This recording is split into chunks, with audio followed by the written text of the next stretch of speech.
Hello friends, Omkar institution में आपका स्वागत है। दोस्तों, एमपीपीएससी प्रीलिम्स की यूनिट 10 जो जनजातियों से संबंधित है उसके बारे में हमने पिछली क्लास में बहुत अच्छे से अध्ययन किया है। जिन लोगों ने पिछली क्लास नहीं देखी है वो लोग पिछली क्लास जरूर देख लीजिए, क्योंकि उसमें सिलेबस के अनुसार जो जो बातें ऐड हुई है, जो जो टॉपिक ऐड हुए उनका हमने बेहतर तरीके से विश्लेषण किया है। साथ ही साथ दोस्तों, जो पिछला सिलेबस था उसमें कौन कौन सी बातें जो थी हम जनजातियों के संदर्भ में पढ़ते थे वो, प्लस जो नए सिलेबस में ऐड हुई है बातें, इन सब बातों को हमने बेहतर तरीके से समझा है। तो आज की क्लास में दोस्तों हम क्या करेंगे, सामान्य जानकारी जो है जनजातियों की उनके बारे में बेहतर तरीके से पढ़ेंगे। साथ ही साथ दोस्तों, मध्य प्रदेश में कौन कौन सी जनजातियां हैं, कितने प्रकार की जनजातियां हैं, इन सब बातों को अच्छे से समझेंगे। 2011 की जो जनगणना है उसके अनुसार जनजातियों के जितने भी क्षेत्र होंगे, जितनी जितनी बातें होंगी, उन सबको जो एग्जाम पॉइंट ऑफ व्यू से इंपॉर्टेंट है अच्छे से उसका डिस्कस करेंगे। ठीक है। और एक समुदाय को कैसे जनजाति में परिवर्तित किया जाता है और एक जनजाति को कैसे जनजाति अनुसूचित जनजाति के रूप में शामिल कर दिया जाता है, इन सब बातों को अच्छे से समझेंगे। तो सबसे पहले देखते हैं दोस्तों यहाँ पर सामान्य जानकारी। सामान्य जानकारी देखो, यहाँ पर एक डेफिनेशन दी है, समझना दोस्तों। इस डेफिनेशन के माध्यम से आप अच्छे से सारी चीजें समझ सकते हो। देखो, अनुसूचित जनजातियां राष्ट्र के सबसे वंचित सामाजिक व आर्थिक समूह में से एक होती है। यह मानव का वह समूह है जो भौगोलिक आधार पर समाज की मुख्य धारा से पिछड़ा होता है तथा अपने विकास के दौर में पिछड़ गया है। ठीक है। सबसे वंचित सामाजिक व आर्थिक समूह मतलब राष्ट्र का ऐसा समूह जो सामाजिक व आर्थिक रूप से क्या हो गया दोस्तों, वंचित है। ठीक है। सामाजिक व आर्थिक रूप से वंचित है तथा भौगोलिक आधार पर अगर देखा जाए तो समाज की मुख्य धारा से कट गया है, मतलब समाज की मुख्य धारा से क्या हो गया है, अलग हो गया है। तो ये बात यहाँ पर आपको समझनी होगी। देखो, हम देखते हैं दोस्तों कि देख, जो जनजातियों से अलग जो लोग हैं जिन्होंने अपना जो विकास किया है, वो लोग क्या कर रहे हैं, धीरे धीरे धीरे खुद को डेवलप कर रहे हैं। ठीक है।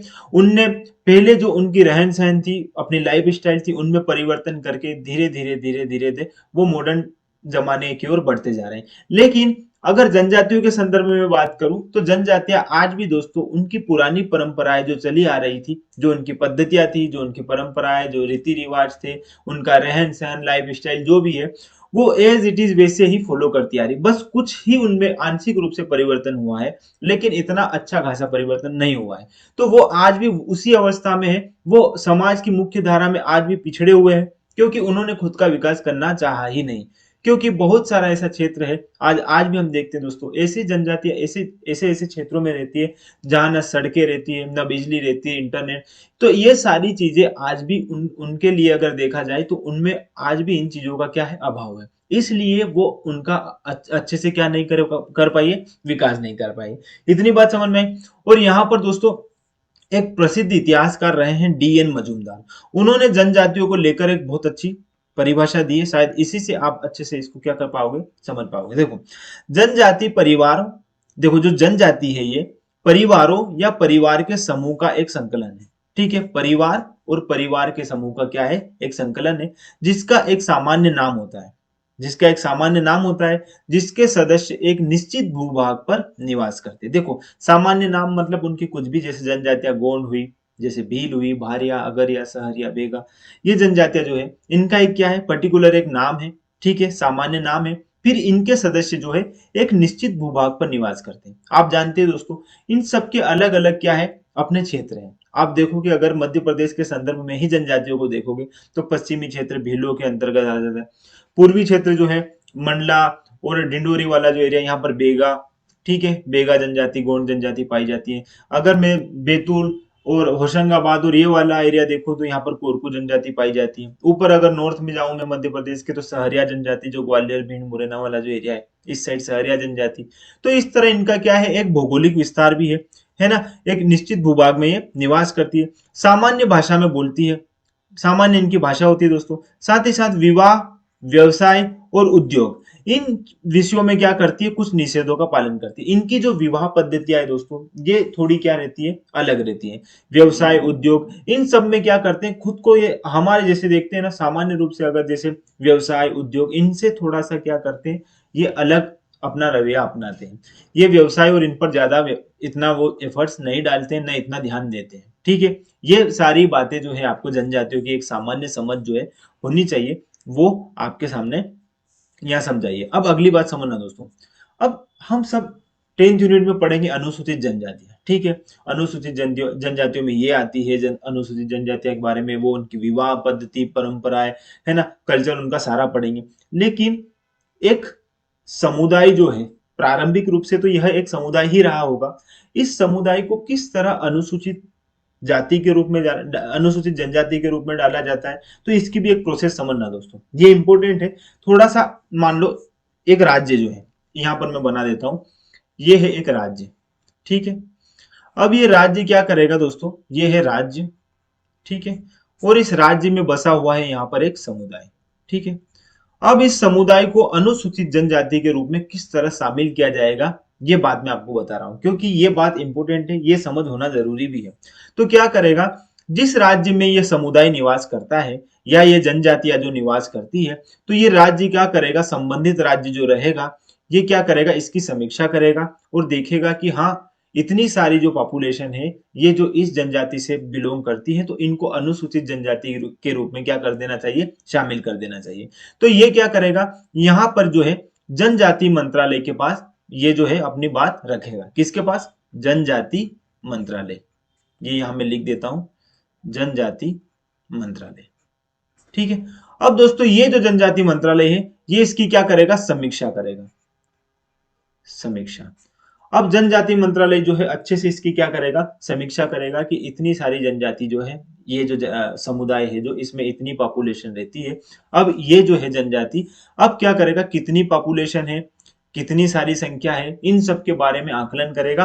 और ये जो है अनुमोदन के लिए, ये जनजाति मंत्रालय इस समुदाय के अनुमोदन के लिए कि ये जनजाति अनुसूचित क्षेत्र में, अनुसूचित सूची में शामिल कर देनी चाहिए, इसके लिए भारत के महापंजीयक के पास क्या करेगा, उससे अनुमोदन के लिए भेजेगा, ठीक है। भारत के महापंजीयक के पास, ये है भारत, भारत के महापंजीयक, ठीक है। अब भारत के महापंजीयक जो है इसको अच्छे से क्या करेंगे, अवलोकन करेंगे, समझेंगे, इसकी समीक्षा करेंगे कि हाँ, इतनी सारी जनजाति जो है, इतनी सारी जनसंख्या जो है, ये इस समुदाय की है, और इसको एक विशेष, इसकी जो परंपराएं है, इसकी जो कलाएं हैं, ये एक अलग विशेष श्रेणी में आ सकती है। तो इसको क्या करेंगे, फिर अनुसूचित जनजाति आयोग के पास भेजेंगे, ठीक है, मंजूरी के लिए, ठीक है। किसके पास भेजेंगे दोस्तों, अनुसूचित जनजाति आयोग के पास। तो ये अनुसूचित जनजाति आयोग क्या करेगा, विश्लेषण करेगा इन सब की बातों पर, और फिर बाद में यहाँ पर अंतिम रूप से मंजूरी के लिए किसके पास भेज देगा, कैबिनेट के पास भेज देगा, और कैबिनेट इस पर अपनी अंतिम मंजूरी दे देगा, और कोई समुदाय है या कोई जनजाति है, उसे अनुसूचित जनजाति के रूप में शामिल कर देगा। एक बेसिक सी बात थी दोस्तों, यहाँ पर आपके लिए समझना जरूरी थी, क्योंकि हम पूरी यूनिट 10 पढ़ रहे हैं जनजातियों की, तो हमारे लिए पहली बात ये जानना जरूरी है कि एक समुदाय कैसे एक जनजाति या एक जनजाति अनुसूचित जनजाति के रूप में शामिल हो जाती है। एक बार फिर मैं आपको बता देता हूं, सबसे पहले जिस राज्य में ये जो जनजातियां जो है समुदाय के रूप में निवास कर रही है, वो राज्य क्या करेगा, इनका अवलोकन करेगा और इनकी समीक्षा करके किसके पास भेजेगा, जनजाति मंत्रालय के पास। जब जनजाति मंत्रालय इसकी बहुत अच्छे से विश्लेषण कर लेगा कि हाँ, इसमें इतनी इतनी पॉपुलेशन है, तो इस बात को महापंजीयक के पास अनुमोदन के लिए भेज देना चाहिए। तो जनजाति मंत्रालय जो है अनुमोदन के लिए जन महापंजीयक के पास, भारत के महापंजीयक के पास क्या कर देगा, ये भेज देगा, ठीक है, लिस्ट भेज देगा। अब इस लिस्ट को क्या करेगा, इसमें सारी अवलोकन करेगा महापंजीयक जो है, कितनी पॉपुलेशन है, इनकी क्या परंपरा है, व्यक्तिगत रूप से इनके हर जो पूरा डिटेल निकाल के इनको बहुत अच्छे तरीके से समझेगा। देन ये पहुंचा देगा किसके पास, एसटी आयोग के पास, अनुसूचित जनजाति आयोग के पास। अनुसूचित जनजाति आयोग बेहतर तरीके से सारी बातें समझकर फिर अंतिम रूप से मंजूरी के लिए किसके पास भेज देगा, कैबिनेट के पास, और कैबिनेट इस पर अंतिम रूप से अपनी स्वीकृति दे देता है, और जो समुदाय है वो जनजाति के रूप में परिवर्तित कर दिया जाता है, और इस जनजाति को फिर अनुसूचित जनजाति के रूप में शामिल कर दिया जाता है। तो एक बेसिक सी जानकारी थी, हमने दोस्तों समझी, यहाँ पर इतनी सारी बातें आपको यहाँ पर याद रखनी होगी, ठीक है। अगला अगला देखो दोस्तों, यहाँ पर अनुसूचित जनजातियां समझना। तो भारत में सर्वाधिक अनुसूचित जनजातियां मध्य प्रदेश में निवास करती है, ये आप जानते हो कि मध्य प्रदेश में सर्वाधिक अनुसूचित जनजातियां निवास करती है, ठीक है। अब मध्य प्रदेश पॉपुलेशन वाइज देखा जाए तो 2011 की जनगणना के अनुसार हमारा जो मध्य प्रदेश था वो कितने, 6 नंबर पर था, ठीक है। लेकिन जब 2014 में आंध्र प्रदेश से तेलंगाना अलग हो जाता है, तो ये ही मध्य प्रदेश अब कितने, 5वें नंबर पर आ जाता है, ठीक है, पॉपुलेशन के हिसाब से। अब इस मध्य प्रदेश में भी सबसे ज्यादा भारत के संदर्भ में देखा जाए तो अनुसूचित जनजातियां कहां पर निवास करती है, तो मध्य प्रदेश में निवास करती है। इसीलिए दोस्तों मध्य प्रदेश को आदिवासी राज्य भी कहा जाता है। एक बात ये भी याद रख लेना, आदिवासी राज्य, आदिवासी राज्य की संज्ञा भी मध्य प्रदेश को दी जाती है, ठीक है, एक बात ये भी इंपॉर्टेंट है। दूसरी बात अब समझना, यहां पर मध्य प्रदेश जो है, मध्य प्रदेश में अनुसूचित जनजातियों का कितना प्रतिशत है दोस्तों, 21.1%। 21.1% जो मध्य प्रदेश की संपूर्ण आबादी है, जो 7,26,26,809, उसमें 21.1% जो है किसका किसका योगदान है, जनजातियों का, जो संपूर्ण भारत में सर्वाधिक जनजातियां मध्य प्रदेश में आती है, ठीक है, इतनी बात आपको समझनी है। अब यहां पर समझना दोस्तों, मध्य प्रदेश में अनुसूचित जनजाति जनसंख्या का सर्वाधिक प्रतिशत भील, गोंड, कोल और कोरकू समुदाय है। यहाँ पर आपसे एमपीपीएससी प्रश्न पूछ सकता है कि निम्नलिखित में से किस समुदाय में मध्य प्रदेश में सबसे ज्यादा अनुसूचित जनजातियां निवास करती है। तो यहाँ पर ये समुदाय याद रखना दोस्तों, एक भील है जो मध्य प्रदेश में सबसे ज्यादा अनुसूचित जनजातियां अगर है तो वो भील में है, दूसरा गोंड, फिर कोल और कोरकू, क्योंकि ये समुदाय जो है दोस्तों, ये लगभग ये जो आप देख रहे हो ना 21.1%, इसमें सर्वाधिक योगदान इन्हीं चार समुदाय का है। तो यहां से भी आपसे प्रश्न पूछ लेगा, ऑप्शन ए में चारों ऑप्शन दे देगा, ऑप्शन बी में फिर कोई चार जनजातियां लिख देगा, ठीक है। इस तरह आपसे अगर प्रश्न पूछे तो आपको याद होना चाहिए कि सर्वाधिक अगर प्रतिशत की बात करो और एक समुदाय अगर इसमें है तो वो भील, गोंड, कोल और कोरकू, ये चार समुदाय जो है 21.1% में सर्वाधिक हिस्सेदारी रखते हैं, ठीक है, इतनी बात आपको समझनी है।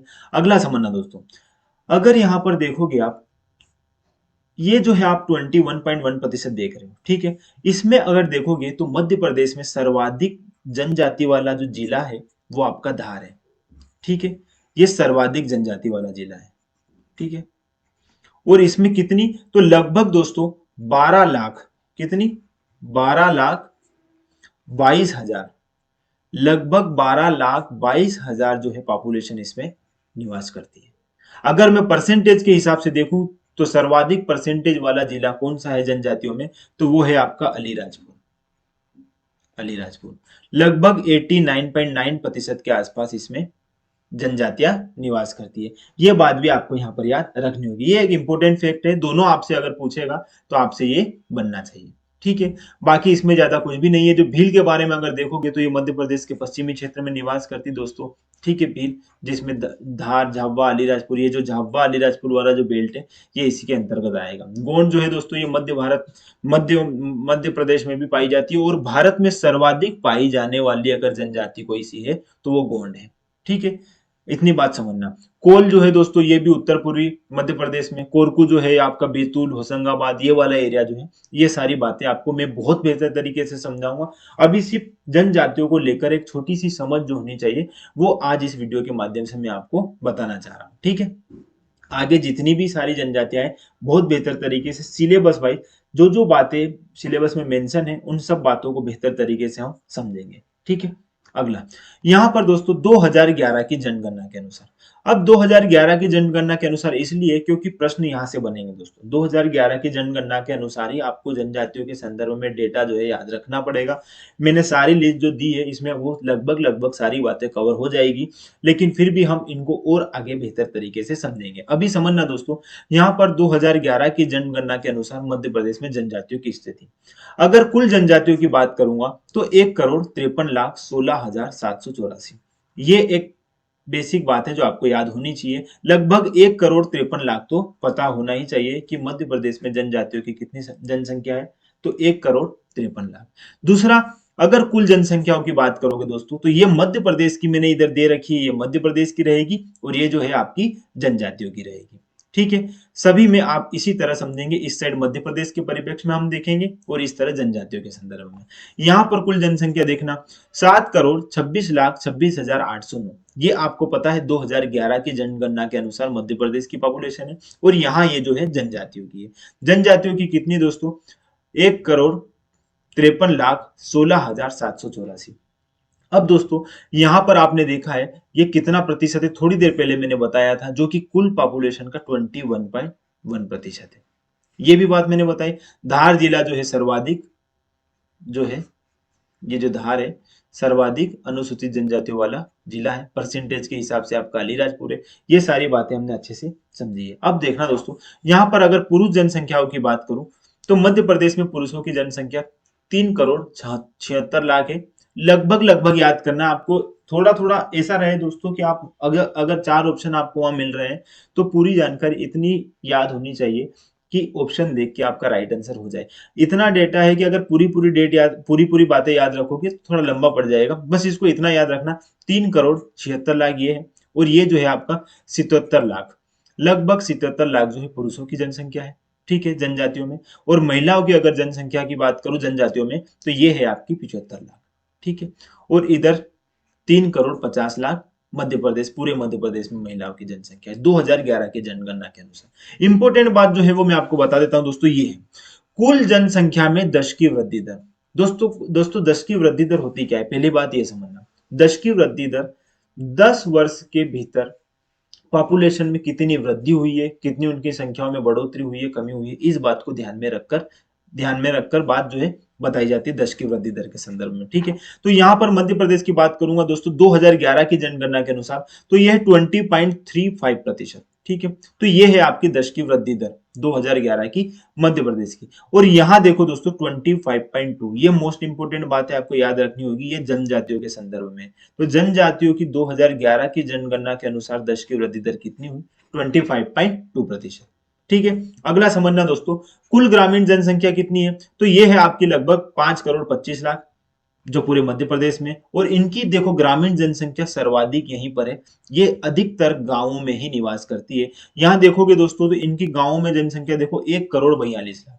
और यही अगर मैं इनके शहरों की बात करूंगा कि ये शहरों में कितनी जनसंख्या है, तो ये शहरों में देखो यहाँ पर केवल इनकी 10 लाख है, 10 लाख ही इनकी शहरों में है। और यहाँ देखो दोस्तों इनकी गांव में देखो 1,42,00,000, लगभग लगभग इनकी सारी पॉपुलेशन जो है गांव में ही निवास करती है जनजातियों की, ठीक है। आगे, अब कुल पुरुष ग्रामीण क्षेत्र में, तो ये है मध्य प्रदेश के संदर्भ में अगर बात करूं तो 2,71,00,000, ठीक है। और यहाँ देखो दोस्तों ग्रामीण पुरुषों की संख्या, तो ये 71 लाख है, ठीक है। और महिलाओं की 70 लाख। ये बात आपको यहाँ पर याद रखनी होगी। अब दोस्तों कुल ग्रामीण जनसंख्या में भी 10 की वृद्धि दर देखा गया है, तो यहाँ 18.4% और यहाँ 24.7, ये ज्यादा इंपॉर्टेंट नहीं है। चीजें जो मैंने बताई है, आप साक्षरता, आप लिंगानुपात, आप जो है 10 की वृद्धि दर, ये जो मेन पॉइंट है इनको अच्छे से बेहतर तरीके से कर लोगे तो लगभग लगभग क्वेश्चन यहीं से बन जाएंगे। अगला, शहरी पुरुष कितने हैं दोस्तों, तो यहाँ पर अगर मध्य प्रदेश के संदर्भ में बात करूं तो 1 करोड़ के आसपास ये है, ठीक है। और शहरी महिला 9 करोड़, नौ कितने, 9,60,000, ठीक है। ये आपकी मध्य प्रदेश के संदर्भ में। लेकिन जनजातियों की मैं बात करूंगा दोस्तों, शहरी पुरुष केवल कितने हैं दोस्तों, यहाँ पर ये है 5,31,000, ठीक है। और यहाँ पर महिलाओं की अगर मैं बात करूंगा, शहरी महिलाओं की, तो ये भी 5 लाख कितने, 8,275। ये सारी बातें जो है आपको मोटा मोटा याद होनी चाहिए। लेकिन 10 की वृद्धि दर से प्रश्न पूछेगा, उस पर अच्छे से आप याद रख लेना। 10 की वृद्धि दर एक बार और मैं बता देता हूं दोस्तों, 20.35% जो है ये मध्य प्रदेश की 10 की वृद्धि दर, ठीक है। और ये जो है जनजातियों की है 25.2%, ये इंपॉर्टेंट है। अगला, ठीक है, कुल शहरी जनसंख्या में 10 की वृद्धि दर कितनी है, तो ये 25.7 और यहाँ पर 32.1% जनजातियों की, ठीक है। अगला दोस्तों, ये है इंपॉर्टेंट बात, यहां पर याद रखना, लिंगानुपात। यहां से प्रश्न बन सकता है। लिंगानुपात होता क्या है दोस्तों, तो लिंगानुपात होता है 1,000 पुरुषों पर महिलाओं की संख्या। यहां लिख देता हूं, 1,000 पुरुषों पर महिलाओं की संख्या, ये है आपका लिंगानुपात। अब इस लिंगानुपात को समझना, यहां पर मध्य प्रदेश का लिंगानुपात कितना है दोस्तों, तो 931, ठीक है। 931 जो है आपका मध्य प्रदेश का लिंगानुपात है। ये देखो 984 कितना है दोस्तों, तो ये है लिंगानुपात जनजातियों का। 984 जो है आपका किसका है, जनजातियों का लिंगानुपात। यहां से भी प्रश्न आपसे पूछ सकता है। अगर लिंगानुपात की बात कर रहा है तो जनजातियों के संदर्भ में भी देखोगे आप, और मध्य प्रदेश के संदर्भ में भी देखोगे, तो बालाघाट जिला जो है दोस्तों, बालाघाट जो है वो मध्य प्रदेश का सर्वाधिक लिंगानुपात वाला जिला है, लगभग 1,021, ये इसका लिंगानुपात है।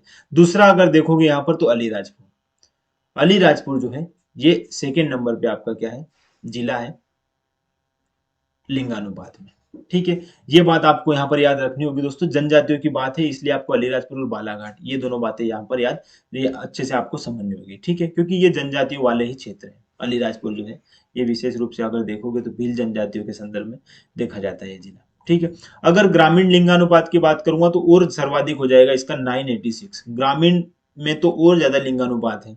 ठीक है, जनजातियों के संदर्भ में। अगर मध्य प्रदेश के संदर्भ में बात करूंगा तो 936 है। ठीक है, शहरी लिंगानुपात 918 है और इधर शहरी लिंगानुपात 956। ये इंपोर्टेंट नहीं है। अब देखो शिशु लिंगानुपात, ये है आपके लिए इंपोर्टेंट। शिशु लिंगानुपात सबसे पहले दोस्तों 0 से 6 वर्ष की आयु के जो बच्चे हैं उनको ध्यान में रखकर देखा जाता है शिशु लिंगानुपात। इस शिशु लिंगानुपात में मध्य प्रदेश का शिशु लिंगानुपात कितना है दोस्तों? 918।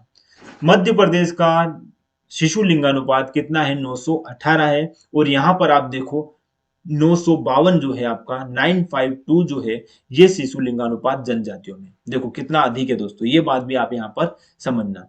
ठीक है, शिशु ग्रामीण लिंग अनुपात में 923 है मध्य प्रदेश का और जनजातियों का 953 है। इसी तरह शहरी लिंग अनुपात में 901 बहुत जो है आपका शहरों में, और मध्य प्रदेश की जनजातियों में देखा जाए शहरी क्षेत्रों में अगर शिशु का लिंगानुपात तो 935 है। यहाँ पर कुल साक्षरता, ये इंपोर्टेंट फिर से दोस्तों यहाँ पर समझना अच्छे से। कुल साक्षरता, अगर कुल साक्षरता की मैं बात करूं दोस्तों तो पहले साक्षरता समझना, साक्षरता होती क्या है। साक्षरता को नापने का या मापने का एक पैमाना जो होता है, हर कंट्री का अपना अपना अलग मापदंड है। ठीक है, और मध्य प्रदेश और भारत के संदर्भ में देखा जाए तो 7 वर्ष या 7 वर्ष से अधिक आयु का कोई व्यक्ति जो लिखना जानता है, जो पढ़ना जानता है और जो बोलना चाहता है। ठीक है, बोलना जानता है। इतनी सारी बातें अगर किसी व्यक्ति को याद है, इतनी सारी बातें अगर कोई व्यक्ति कर पा रहा है तो वो साक्षरता की श्रेणी में आता है। मैं एक बार फिर बता देता हूं, ऐसा व्यक्ति जो 7 वर्ष या 7 वर्ष से अधिक आयु की उम्र पार कर चुका है, तो वो व्यक्ति अगर लिखना जानता है, वो पढ़ना जानता है, ठीक है, वो बोलना जानता है, तो वो साक्षरता की श्रेणी में आता है। क्योंकि हर कंट्री का अपना अपना क्या रहता है, मापदंड अलग अलग है। ठीक है, भारत और मध्य प्रदेश में यही है। ठीक है, तो यहां अगर साक्षरता की बात करूंगा तो मध्य प्रदेश में साक्षरता दर है दोस्तों 69.3। ये भी इंपॉर्टेंट है, डायरेक्टली आपसे क्वेश्चन पूछा जा सकता है। ठीक है, और अगर यहां पर देखो जनजातियों की साक्षरता की मैं बात करूं तो 50.6% जो है आपकी साक्षरता कितनी है, जनजातियों की है। ठीक है, अगर मैं साक्षरता की बात करूं तो मध्य प्रदेश में सबसे साक्षर जिला आपका जबलपुर हो जाएगा और सबसे कम साक्षरता वाला जिला आपका अलीराजपुर है। अलीराजपुर सिर्फ मध्य प्रदेश का ही नहीं, भारत का सबसे कम साक्षरता वाला जिला है। अगर आपसे ये पूछे कि सर्वाधिक पुरुष साक्षरता वाला जिला, तो वो आपका जबलपुर आ जाएगा। और सर्वाधिक आपसे पूछेगा कि सबसे कम साक्षरता वाला जिला कौन सा है, आज हम जनजातियों के बारे में पढ़ रहे हैं तो समझना दोस्तों, सबसे कम साक्षरता वाला जिला आपका अलीराजपुर है। पुरुषों के संदर्भ में भी, महिलाओं में भी सबसे कम साक्षरता वाला जिला कौन सा है, अलीराजपुर। और कुल साक्षरता में भी मध्य प्रदेश में सबसे कम साक्षरता वाला अगर देखा जाए तो कौन है दोस्तों, यहाँ पर भी आपका अलीराजपुर है। ये बात आपको यहाँ पर याद रखनी होगी। अगर मध्य प्रदेश की मैं बात करूं दोस्तों, पुरुष साक्षरता दर कितनी है, तो पुरुषों में 78.7 जो है आपकी पुरुष साक्षरता है और जनजातियों में 59.66% जो है आपकी किसकी है, जनजातियों की साक्षरता है। अगला महिला ग्रामीण साक्षरता दर की मैं बात करूं दोस्तों तो यहाँ पर 59.2 और यहाँ पर 41.5% है। कुल ग्रामीण साक्षरता दर की मैं बात करूं तो 63.9%, ठीक है, और 49.3 ये जो है आपकी जनजातियों की 49.3 कुल ग्रामीण साक्षरता। ठीक है, अगर ग्रामीण पुरुष साक्षरता की मैं बात करूं तो 74.7 और 48.4। दोस्तों ये सब आंकड़े इतने ज्यादा इंपॉर्टेंट नहीं है, लेकिन सारी बातें आपके सामने एक बार आपके नजरों के सामने से निकल जाएगी तो आपको लगभग लगभग अगर ऑप्शन देखकर भी वहां समझ में आएगा तो आप राइट आंसर तक पहुंच जाओगे। लेकिन जो स्पेशली जो बातें हैं वो मैं वहां रुककर आपको बेहतर तरीके से समझाऊंगा। दोस्तों यहाँ समझना ग्रामीण महिला साक्षरता दर कितनी है, 52.4 और यहाँ 40.2। अब देखना कुल शहरी साक्षरता दर, यहाँ पर 82.9 है। मध्य प्रदेश के संदर्भ में शहरी साक्षरता कुल दर से अगर देखा जाए तो कितनी 82.9 है और यहाँ पर 66.7। ठीक है, अगर शहरी पुरुष साक्षरता की बात करूंगा तो 88.7 और यहाँ 73.9।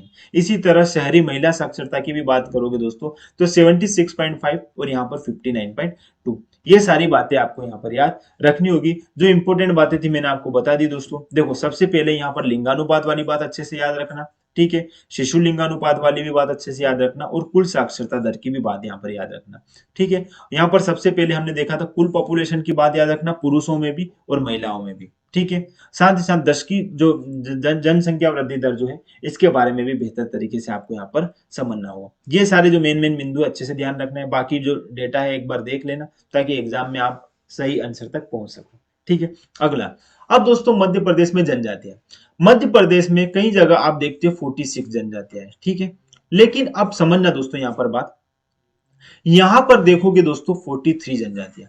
मध्य प्रदेश में कुल 43 जनजातियां हैं दोस्तों। जो कीर है, मीना है और पारधी है, ये जनजातियां 2003 में यहां से हटा दी गई है, ठीक है, जनजातियों की श्रेणी से। अब वर्तमान में मध्य प्रदेश में कितनी है?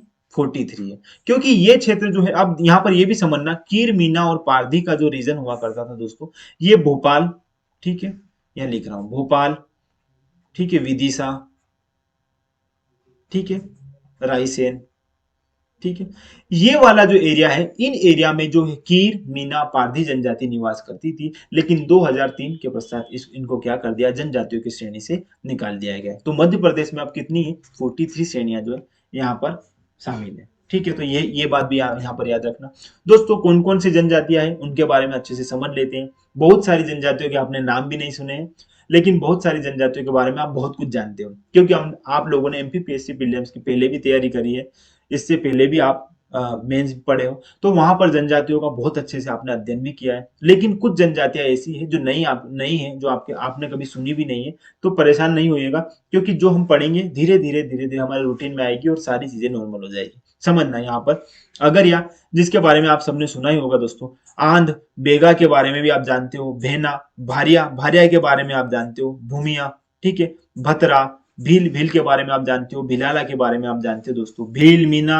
भुजिया, बिहार, भिंजवार, ये सब जनजातियां जो है आपने कुछ ऐसी है जो आपने सुनी है, कुछ ऐसी है जो आपने नहीं सुनी है। अब समझना दोस्तों, यहाँ पर कुछ और जनजातियां है, बिरहुल, बिरहोर, दमोर, धनवार, गढ़ावा, गोंड के बारे में आप बेहतर तरीके से पढ़े हो, गोंड के बारे में आप सारी जानकारी समझते हो इसके बारे में, ठीक है। हलबा भी आप जानते हो दोस्तों, कमार, कारकू, ये कोरकू नहीं है, कारकू है दोस्तों, कंवर, खेरवार, खरिया, ये जनजातियां भी आपने पढ़ी है। साथ ही साथ दोस्तों कोल जनजाति के बारे में आप जानते हो, कालम, कोरकू जो आप बैतूल में निवास करते हैं आप जानते हैं दोस्तों, कोरवा, कोडाकू, मांझी, मझवार, मवासी, मुंडा, नगेसिया, नगासिया, उराव जनजाति के बारे में भी आपने पढ़ा है। पनिका के बारे में भी आपने पढ़ा है। पाव, प्रधान के बारे में भी आपने पढ़ा है। पथारी, सरोती, पारधी जो है इसके बारे में भी आपने पढ़ा है दोस्तों। परजा, सहारिया, ये भी आपने पढ़ा है बेहतर तरीके से। सओता, सोता, सोर, सावर, सौरा और सोर, ये सौर है और ये सोर, ये जनजातियां आप सब ने दोस्तों बेहतर तरीके से पहले कुछ जनजातियों के बारे में अध्ययन किया है। लेकिन कुछ ऐसी जनजातियां जो आपके लिए नहीं है, लेकिन निश्चिंत रहिए दोस्तों, सारी जनजातियां बेहतर तरीके से पढ़ेंगे जब बार बार ये सब जनजातियां, अब चूंकि यूनिट में ही आपके लिए जोड़ दी गई है तो आपका तो दायित्व है इन सबको पढ़ना, है ना। तो इन सब बातों को बेहतर तरीके से पढ़ेंगे, समझेंगे और सारे डाउट जो है अच्छे तरीके से क्लियर करेंगे। आगे हमारी क्लासेस कैसे रहेगी ये भी मैं बता देता हूँ दोस्तों। अभी जो है आज हमने एक सामान्य समझ जो है जनजातियों को लेकर होनी चाहिए थी, उसके बारे में बात करी। इससे पहले की क्लास में हमने इंट्रोडक्शन में वो सारी बातें समझी जो हमारे सिलेबस में है। पहले जो हमारे सिलेबस में कौन से टॉपिक हुआ करते थे वो, प्लस नए जो ऐड हुए हैं वो, उन सब का अच्छे से हमने विश्लेषण किया है। तो वो सब आपने पिछली क्लास में देख ही लिया होगा, और नहीं देखा है तो देख लीजिएगा। आज की इस क्लास में दोस्तों हमने क्या किया है, सामान्य जानकारी, एक जो समझ होनी चाहिए उसके बारे में अच्छे से हमने क्या कर लिया है, एक समझ बना ली है, पढ़ लिया है कि कौन कौन सी जनजाति है और 2011 की जनगणना के अनुसार क्या क्या नहीं है, कितनी जनसंख्या है, पुरुष कितने हैं, महिला कितनी है, साक्षरता, लिंगानुपात, दशकीय वृद्धि, सारी बातें हमने अच्छे से पढ़ ली है। अब अगली क्लास में क्या होगा दोस्तों, इन्हीं जनजातियों को हम स्पेशली तरीके से पहले तो इनका भौगोलिक आधार देखेंगे जो सिलेबस में टू द पॉइंट दिए हैं, सिलेबस की हर बात को बेहतर तरीके से लेंगे और उनको बहुत अच्छे से समझेंगे, ठीक है। तो आज के लिए इतना ही दोस्तों, और जुड़ने के लिए बहुत बहुत धन्यवाद, ठीक है, थैंक यू।